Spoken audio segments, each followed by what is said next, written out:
All right. So, you guys have sent in some fascinating stuff for us to take a closer look at, Yeah. specifically some excerpts about abdominal assessments, Yeah. like when a doctor examines your stomach. Right. It seems pretty routine, but there's actually a lot going on there. Yeah.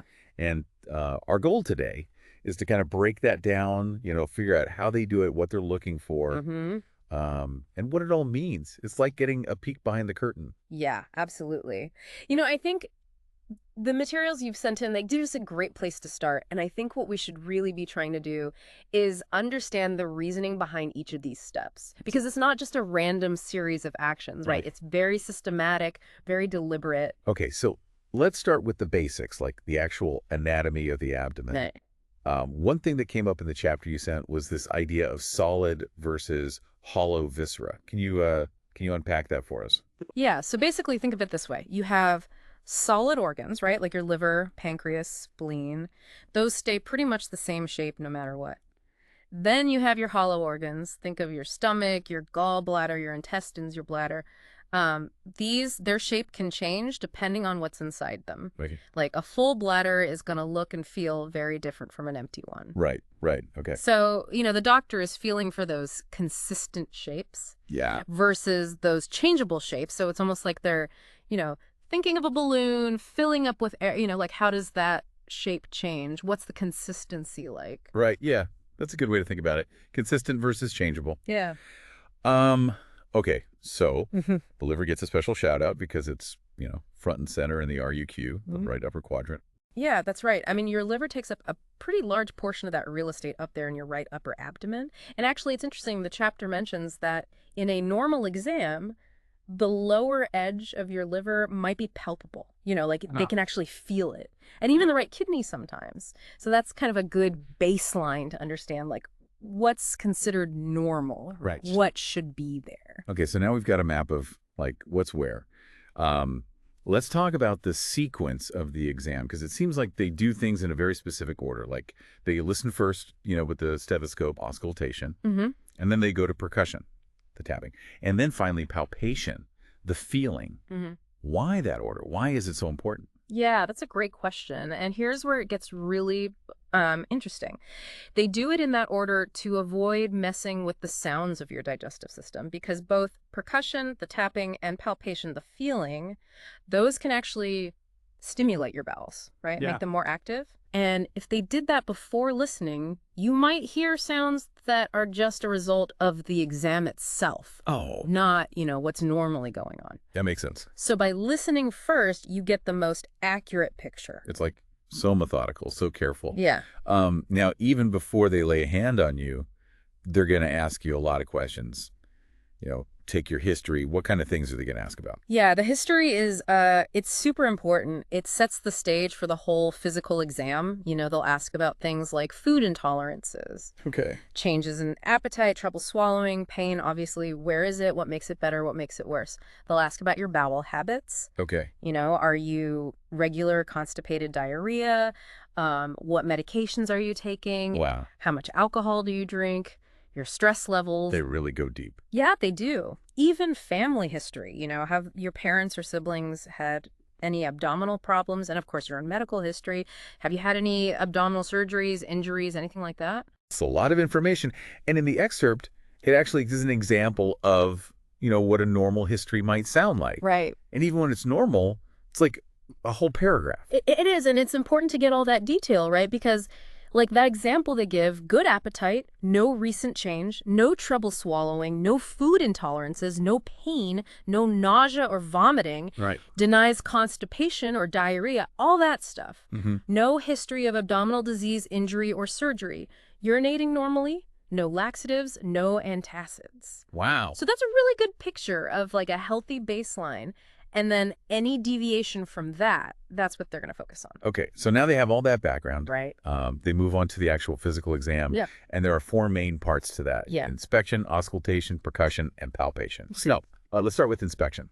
Oh, okay. What are they looking for just by looking? Well, you'd be surprised how much you can learn just by observing. So inspection, they're looking at the color of your skin, the condition. Are there any rashes, scars, anything like that. Okay. Are there any visible pulsations or movements in your abdomen? Okay. What does your belly button look like? That can actually be a clue to certain conditions. Interesting. They'll check your hydration. How elastic is your skin? Okay. That's called skin turgor. They'll get an idea of your nutritional status just by looking at you. And believe it or not, they'll even pay attention to your facial expressions. Really? And how you're positioned in bed. Oh. Because that can tell them how comfortable you are or if you're in any distress. So it's really taking in the whole scene. It is, yeah. It's not just about the abdomen itself. Wow. Okay. So then we move on to auscultation, the listening. Mm-hmm. And we already talked about why it comes first. But what exactly are they listening for, and where do they start? Yeah, so usually they'll start in the right lower quadrant, the RLQ. Yeah. And mainly, they're listening to your bowel sounds. Okay. Those are the noises your intestines make as food and fluid move through. Right. And they're listening to the quality of those sounds, how often they occur. And they'll describe them as present or hypoactive, meaning less frequent, or hyperactive, meaning more frequent. And there's that word borborygmus that's in the notes. Right. Borborygmus. That sounds very technical. Yeah, it's just the fancy medical term for hyperactive bowel sounds. Okay. Or what most people would call stomach growling. Right, right. And, the chapter makes a really good point. They might listen for up to 5 minutes in each quadrant before they say there are no bowel sounds. So it's not just a quick listen. No, they're really paying attention. Yeah. And they're also listening for bruits. That's B-R-U-I-T-S. Right. And those are kind of like whooshing sounds. Huh. And when they hear those, it can be a sign that blood isn't flowing properly through the arteries. Oh. So that's a red flag. So they're listening for those bowel sounds and for any kind of unusual sounds. Right. Exactly. Okay, so then we have percussion, the tapping. Yeah. What are they doing that for?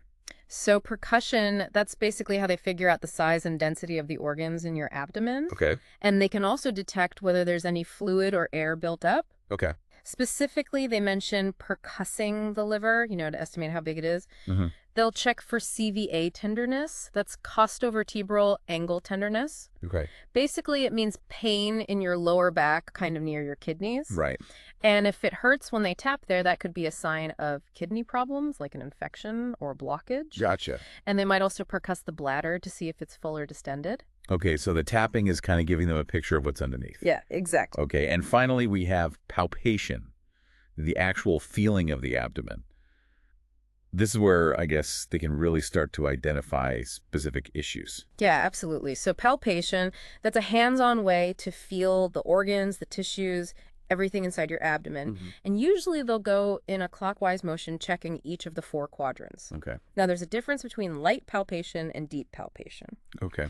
So light palpation is more superficial. They're just checking the muscle wall, seeing if there is any tenderness. Okay. And feeling for any enlarged organs or masses that are close to the surface. Right. Deep palpation, they're going deeper. Yeah. Trying to feel for masses that are further in, getting a better sense of the shape and size of, say, the liver. Okay. And they'll also try to feel your kidneys, your spleen, check for something called rebound tenderness, and they'll feel your aorta, the big artery, to make sure there are no abnormalities there. Okay, so let's talk about what they might find when they're doing that palpation. Right. The notes talk about normal findings versus abnormal findings. Okay. So what should a healthy abdomen feel like? Well, in a normal exam, your abdomen should feel soft and not tender. There shouldn't be any obvious masses or anything that feels like an enlarged organ. You might have a little bit of sensitivity in certain areas, like the upper middle part of your abdomen, especially after you eat, if you're on the thinner side. Okay. But overall, it should be pretty comfortable. Right. Your abdomen should move smoothly with each breath, and there should be no guarding. That means your abdominal muscles aren't tensing up involuntarily. Right. And no rebound tenderness. That's when it hurts more, when they let go suddenly. Oh, okay. So that's what we want to see. Nice and soft, no pain, no weird lumps or bumps. Right. And then I guess the abnormal findings, that's where things get a little more concerning. Yeah, that's when the alarm bells start to ring a little bit. So what are some of the key things they might find that are abnormal, and what could those things mean? So tenderness in general, that can be a sign of inflammation, infection, something's going on. And if it's localized tenderness, like specifically in the right lower quadrant, that's a classic sign of appendicitis. What? And then rebound tenderness, which is also called Bloomberg's sign. Yeah. That's when you feel that sharp pain when they suddenly release the pressure. That often means there's irritation of the lining of your abdomen, what we call peritonitis. Oh, okay. And guarding, that involuntary tensing up of your abdominal muscles, that's like your body's way of protecting the area. Right. And that also points to peritonitis. All right. And then rigidity, that's when your abdomen feels really firm, almost like a board. Oh, wow. That's more serious, and it can mean severe peritonitis or even internal bleeding. Yeah. And then, we talked about palpable masses. Yeah. Those could be tumors, hernias, or enlarged organs. Right. Like an enlarged liver, hepatomegaly, or an enlarged spleen, splenomegaly. Those are some big words. Yeah, they are. And then distension, that's just a fancy way of saying your belly is swollen. Yeah. And that could be caused by fluid buildup, like ascites or gas, or just an enlarged organ. And finally, if they feel a pulsatile mass, that could be a sign of an abdominal aortic aneurysm. That sounds serious. It is. It's very serious. That's in AAA. It's AAA, okay. And that needs immediate attention. Okay, so those are some pretty significant potential findings. Yeah, absolutely. And then the notes also mention some specific tests or signs they might look for during palpation, like Murphy's sign Right. and McBurney's point tenderness. Right. Can you explain those a little bit, and what do they indicate? So those are like special maneuvers they can do to help them zero in on a problem. Okay. So Murphy's sign, they'll have you take a deep breath in while they're pressing on your right upper quadrant. Okay. And if you suddenly feel a sharp pain that makes you stop breathing in, that's a good indication of cholecystitis. Cholecystitis. Which is inflammation of the gallbladder. Gotcha. And then McBurney's point tenderness, that's when they press on a very specific spot in the right lower quadrant called, you guessed it, McBurney's point. And if it's tender there, that's a classic sign of appendicitis. Right. So those are kind of like little clues that help them narrow down the possibilities. Mm-hmm. Now, the chapter also talks about things to consider when you're examining older adults. Right. Are there any differences in how they approach the exam or in what they're looking for in that population? Yeah, there are a few things to keep in mind. So just visually, you might see more fatty tissue under the skin in older adults, which is normal, just part of aging. Right. The abdominal muscles tend to be thinner and less toned. Okay. And sometimes you can actually see the peristalsis, the muscle contractions that move food through the intestines because the muscles are thinner.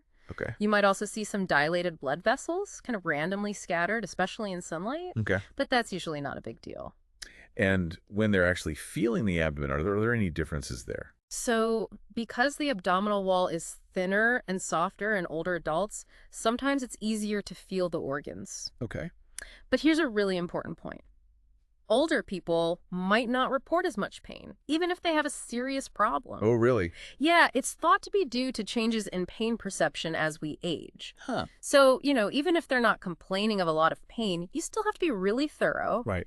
And pay attention to any subtle findings. So it's not just about what they're saying. No, you have to look at the whole picture. It's really putting it all together. Exactly. Okay, so to wrap up this deep dive into abdominal assessments, we've talked about the anatomy. Yeah.